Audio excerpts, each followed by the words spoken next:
UFC lightweight champion Islam Makhachev has no shortage of options for his next octagon appearance, including a potential move to welterweight.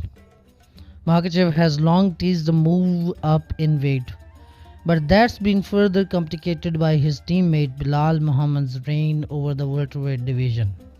For now, Makhachev remains the man to beat in the UFC lightweight division amidst his run as the UFC's pound for pound king. After finishing Renato Moicano in the UFC 311 main event, many have debated who will present the biggest obstacle to Makhachev's title reign. Khabib Nurmagomedov, Makhachev's longtime friend and mentor, believes there are several intriguing challenges for the lightweight champ's next test. One side test proposed is former UFC featherweight champion Ilia Topuria, who vacated the 145-pound title for a full-time transition to lightweight. Paddy Pimblett also made a strong case for a title shot after entering the top 10 following his win over Michael Chandler last Saturday.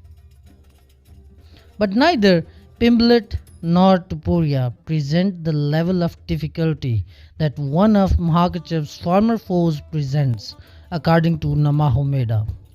During a recent interview with Adam Zubaraev, Nurmagomedov explains why he believes Arman Tsarukyan is a tougher challenge than Topuria for Makhachev's next fight. My personal opinion, not necessarily more dangerous, let's say more competitive. I think it's Arman Tsarukyan.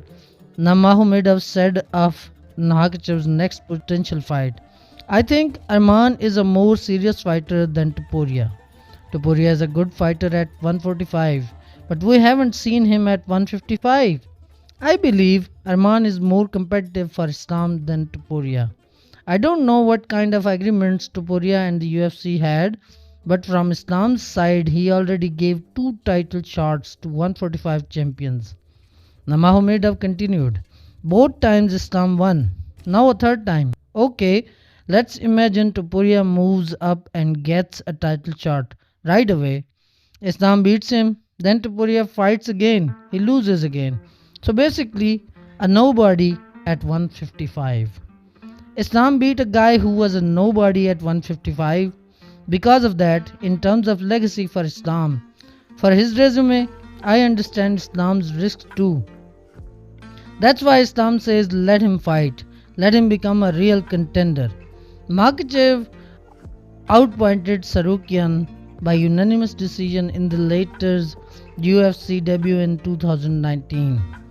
The two lightweights were supposed to rematch at UFC 311 before Tsarukyan withdrew 1 hour's notice due to a back injury. Makhachev's longtime coach Javier Mendes disagrees with Nurmagomedov's position.